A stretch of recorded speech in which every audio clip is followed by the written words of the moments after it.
Keep Right with Ralph K. Ginorio. Our responsibility. What is our individual moral responsibility? What must we do to satisfy the demands of conscience? How can we be worthy of the opportunities we have been granted? None of us are ends unto our own selves. We are a part of this world that we inhabit. When faced with controversy and crisis, we are called to take sides. I've been alive for almost 60 years, an active citizen for over 40 years, a professional educator for over 30 years, a full-time history teacher for over 25 years, a YouTube commentator for nearly 15 years, and a weekly columnist for almost 4 years. In all of this, one wisdom has illuminated every one of my insights. We are accountable for what we do with the opportunities we are given. What we stand for and what we fight against reveals who we truly are. The Reverend Dr. Martin Luther King Jr., echoing Dante Alighieri, once said that the hottest place in hell is reserved for those who remain neutral in times of great moral crisis. I believe this. We are placed here in this world to take sides in the eternal struggle between right and wrong, between good and evil. Hannah Arendt once said, in an effort to explain how men such as Adolf Eichmann could have participated in the final solution, that they had ceased to think for themselves. Quote, "This inability to think created the possibility for many ordinary men to commit evil deeds on a gigantic scale, the likes of which had never been seen before.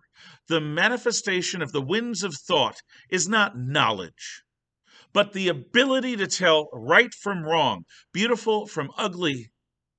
And I hope that thinking gives people the strength to prevent catastrophes in those rare moments when the chips are down. We each have a duty to think about what we witness and experience in life. We must struggle to make some sense of it. We must decide what we should serve, what we must oppose, and how we will pursue these efforts.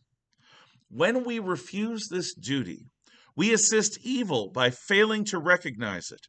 We might even become willing accomplices to wickedness if we lose our moral compass. We owe it to ourselves to have integrity. We owe it to our fellow human beings to be principled. We owe it to our Creator to bear witness to our lives and take sides in the existential struggles around us. As I speak this day, I learned that my newspaper, the Kootenai Journal, the newspaper for which I write my weekly column and have for the last 2 or 3 years, would be ceasing its print version as of early May. The online version will continue. I'm thankful for that. In an area like North Idaho, where I live, so rich with self-described conservatives, I wonder why. Does this result from a failure in us? The primary newspaper of our region, the Coeur d'Alene Press, is openly liberal and progressive. Since the departure of editors Mike Patrick and his successor Maureen Doland, this publication has become increasingly strident in its leftist partisanship. Paradoxically, conservatives like me subscribe to it. We say to ourselves, at least I say to myself, that it is, after all, the only comprehensive daily local newspaper. There really isn't an alternative. Except there was and is an alternative, at least a coming alternative. My editor, Charity Joy, has made Herculean efforts to turn the Kootenai Journal from an online newsletter into a monthly print publication. The hope was that successes in this might then lead to a weekly paper, with the eventual possibility of one day competing directly with the daily Coeur d'Alene Press. But now, Things are moving in the other direction. Is this our fault?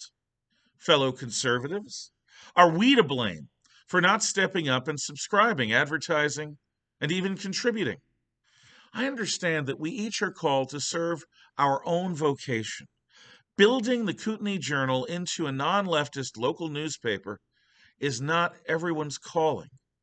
If you have so far remained uninvolved, perhaps it's time to reassess, stepping up to support initiatives like the Kootenai Journal. Will you take a stand? Thank you.